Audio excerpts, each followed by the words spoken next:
A day in the life sa feeling vlogger ng Ilongga nga wala kwarta.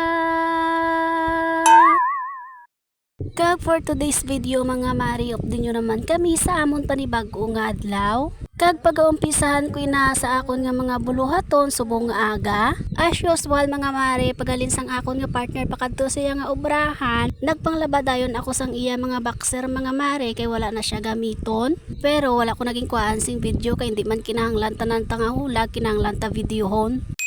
Tiyan mo na to mga mari, pagkatapos ko panglaba kag panghalay, nanilig naman ako diri sa amon nga ugsaran. Kag pasensya na kamo mga mari kung amo lang ini ako mapakita sa adlaw-adlaw. Tanging ulirang inat asawa at taong bahay lang kasi ako. Gani asahan nyo na mga mari nga amo lang gid ini ang mapakita ko sa inyo adlaw-adlaw.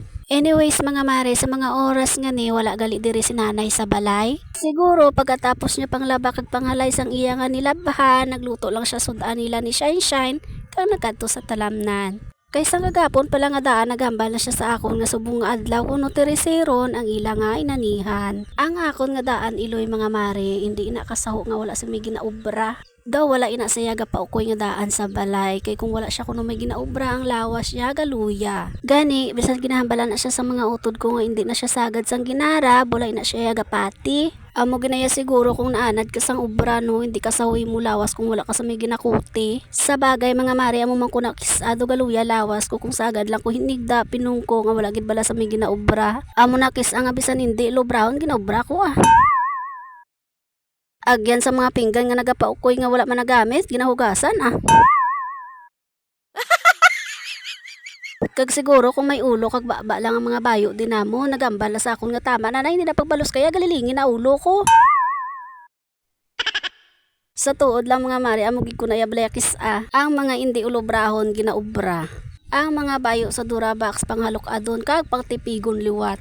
Pasulit-sulit lang. Anyways mga mare, balik na kita sa ginaobra ko no. Tiyan mo na to. Samtang nagaparilig ako diri nakita kong mga tubigan sang manok nga wala gali saying unod.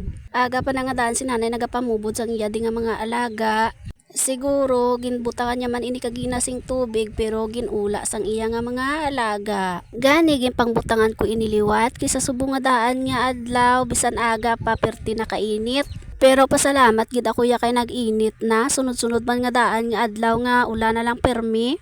Ang amon nga mga nilabhan hangin na lang ang nagapamala. Gani nagapasalamat gid ako ya nga nag-init na kag isa pa para magmala na ang amon nga karsada. Timing gid ang pagbutang ko sang tubig sa amon nga mga manok na uhaw gid sila gali. Tiyan mo na to mga mari, pagkatapos ko pamutang sang tubig sa amon nga mga manok, ginpadayon ko na akon nga serelhigon.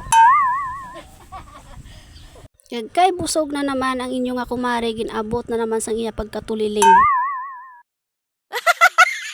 Tiyan mo na to mga mare, kay tapos naman ako sa akon nga mga ulobrahon, gipadayon ko ng akon nga pagpangapi, kag ipakita ko sa inyo ang view sa akon nga likod.